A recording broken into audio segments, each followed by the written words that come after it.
نہ ہی تم میں سے کوئی کسی دوسرے کی غیبت کرے۔ اب غیبت کیا ہے؟ کسی شخص کی غیر موجودگی میں اس کی کوئی برائی بیان کرنا، یہ غیبت ہے۔ یہ ہے اس کی ٹیکنیکل ڈیفینیشن۔ لیکن یہاں بھی جان لیجئے ہر غیبت غلط نہیں ہے۔ بس اوقات ایسا ہوتا ہے کہ آپ کا کوئی بھائی ہے، وہ کہیں رشتہ کرنا چاہ رہا ہے اور وہاں کے بارے میں آپ کے پاس کوئی معلومات ہیں ایسی جو اس بیچارے کے علم میں نہیں ہے، اور آپ اسے بتاتے ہیں کہ بھائی وہاں یہ معاملہ ہے، ذرا سوچ لو، تو اس میں در حقیقت غیبت نہیں ہے، بلکہ یہ اپنے اس بھائی کو کسی برائی سے بچانے کی کوشش، اس میں اس کے ساتھ نصح اور خیر خواہی کا جذبہ ہے، نہ کہ ان کو بدنام کرنے کا جذبہ۔ اگر کوئی سبب ہے ہی نہیں اور آپ بیان کر رہے ہیں تو یہ غیبت ہے۔ لیکن اگر معاملہ اس طرح کا ہے تو ظاہر بات ہے اسی طریقے سے کوئی کسی قوم کے رہنما ہیں اور بڑی شخصیتیں ہیں، اب ان کے بارے میں یہ ہے کہ پبلک میں اگر آپ کو ان پر تنقید کرنی پڑے تو اس کے اندر بھی دیکھا جائے گا کہ وہاں اس کا ہونا ضروری نہیں ہے، وہ تنقید جو ہے آپ ملک اور قوم کی مصلحت میں کر رہے ہیں۔ تو گویا کہ اس طریقے سے غیبت کی ہر شکل جو ہے وہ حرام نہیں ہے۔ البتہ ایک خیال لوگوں کو بڑا غلط ہے، اور وہ میں ایک حدیث کے حوالے سے اس کا ازالہ کر دینا چاہتا ہوں۔ یہ حضور سے سوال کیا گیا کہ پوچھا گیا کہ غیبت کیا ہے۔ یہ حدیث ہے، مسلم شریف میں بھی ہے، ابو داؤد میں بھی ہے، ترمذی میں ہے، نسائی میں ہے، یہ حضرت ابو ہریرہ رضی اللہ تعالی عنہ سے۔ اور امام مالک نے ایسی ایک حدیث جو ہے موطا میں مطلب بن عبداللہ سے جو ہے روایت کی ہے۔ حضور سے پوچھا گیا کہ غیبت کیا ہے، آپ نے فرمایا ذکرو کا اخاک بما یکرہ، تمہارا اپنے بھائی کا تذکرہ کرنا کسی ایسے اعتبار سے جو اسے ناپسند ہو۔ اگر اس کے سامنے کرو گے اسے ناپسند ہوگا، اس کے علم میں آئے گا کہ میرے بارے میں یہ بات کہی گئی ہے تو اسے ناپسند ہوگی، ایسی بات کا اس کی غیر موجودگی میں بیان کرنا۔ اب قیلا کہا گیا، سوال کیا گیا، افرأیتا کہ حضور آپ ذرا غور کیجئے، ان کان فی اخی ما اقول، اگر میرے بھائی میں وہ شے واقعتاً موجود ہے جو میں کہہ رہا ہوں تو کیا اس صورت میں بھی غیبت ہوگی؟ قال، فرمایا حضور نے، غور سے سنیے، ان کان فیہ ما تقول فقد اغتبت ہو، اگر تو اس میں وہ برائی ہے جو تم کہہ رہے تو تم نے غیبت کی، وَإِن لَمْ يَكُنْ فِيهِ، اور اگر نہیں ہے اس میں وہ شے اور تم پھر بھی کہہ رہے ہو ما تقول فقد بہتہ، تو تم نے اس پر بہتان لگایا ہے، یہ تو دوہرا جرم ہو گیا۔ اس میں کوئی خرابی نہیں ہے، برائی نہیں ہے اور آپ بیان کر رہے ہیں تو یہ تو بہتان ہے۔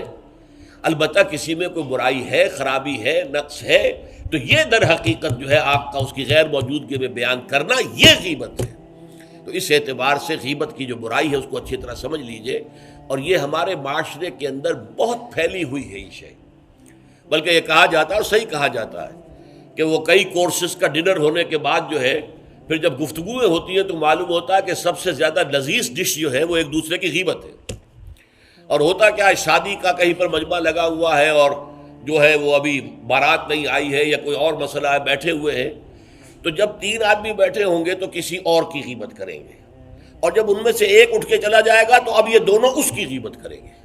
یہ ہمارے معاشرے کا عام رخ ہے، یہ ہمارا جو ہے یہ گویا کہ سب سے زیادہ ڈیلیشس ڈش جو ہے وہ غیبت ہے۔ تو اس کے لیے شدت کے ساتھ روکا گیا، اور اس کے لیے جو پھر تمثیل دی گئی ہے، اَيُحِبُّ أَحَدُكُم أَن يَأْكُلَ لَحْمَ أَخِيهِ مَيْتًا فَكَرِهْتُمُوهُ، کیا تم میں سے کوئی شخص اسے پسند کرے گا کہ وہ اپنے مردہ بھائی کا گوشت کھائے؟ تو اس پر تو تمہیں گھن آ گئی، تمہیں بہت برا لگا۔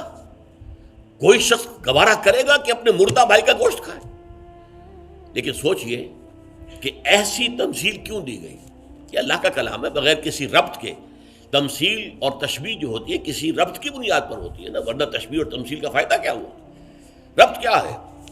جیسے ایک مردہ اپنے دفاع پر کے قابل نہیں ہے، آپ ادھر سے بوٹی کاٹ لیجئے، ادھر سے بوٹی کاٹ لیجئے، پڑا مردہ ہے، آپ پوری اختیار کے ساتھ جہاں سے چاہیں اس کی بوٹی اڑا لیں۔ اگر وہ زندہ ہو تو وہ ہاتھ لگانے دے گا آپ کو جسم کے اپنے کسی حصے پر۔ بعین ہی یہ معاملہ ہے، آپ کا بھائی موجود نہیں ہے اور آپ اس کی عزت پر حملہ کر رہے ہیں، مانوی شخصیت پر حملہ ہے۔ اس جسم کی نسبت مانوی شخصیت زیادہ قیمتی ہے، زیادہ اہم ہے۔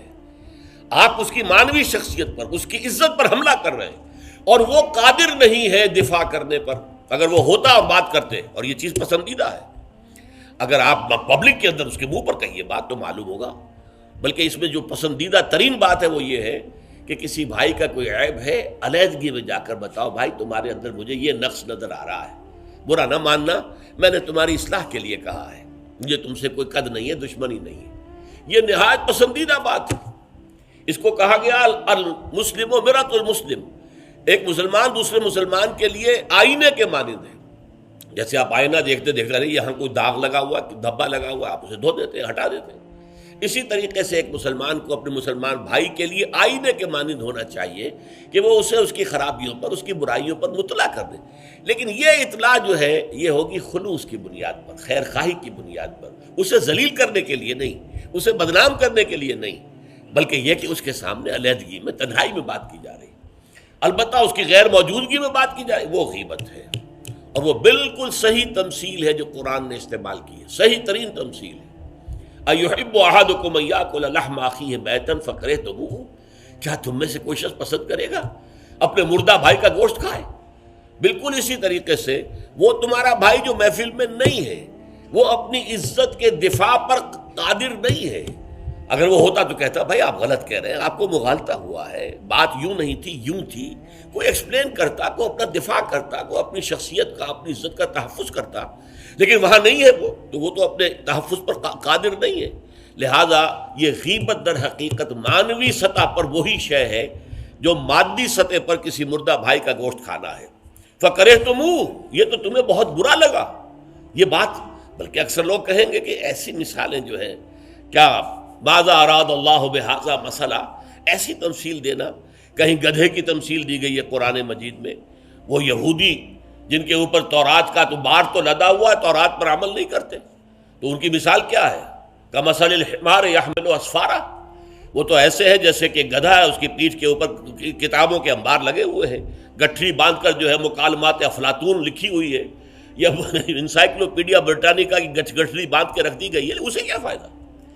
اسی طرح سورہ اعراف میں کتے کی مثال دی گئی ہے، کہیں مچھر کی مثال دی گئی ہے، کہیں بکری کی مثال دی گئی ہے۔ تو مثالیں جو ہوتی ہیں وہ معنوی ربط کے اعتبار سے ہوتی ہیں، یہ نہیں دیکھا جاتا کس چیز کی مثال دی جا رہی ہے، جس چیز کے لیے مثال دی جا رہی ہے، مشبہ لہو اور مشبہ بہی، کس چیز کے ساتھ تشبیہ دی جا رہی ہے، کس لیے دی جا رہی ہے۔ اَيُحِبُّ أَحَدُكُمْ أَن يَأْكُلَ لَحْمَ أَخِيهِ مَيْتًا فَكَرِهْتُمُوهُ وَاتَّقُوا اللَّهَ، اللہ کا تقوی اختیار کرو، اس لیے کہ سارے احکام کی روح جو ہے وہ تقوی ہے۔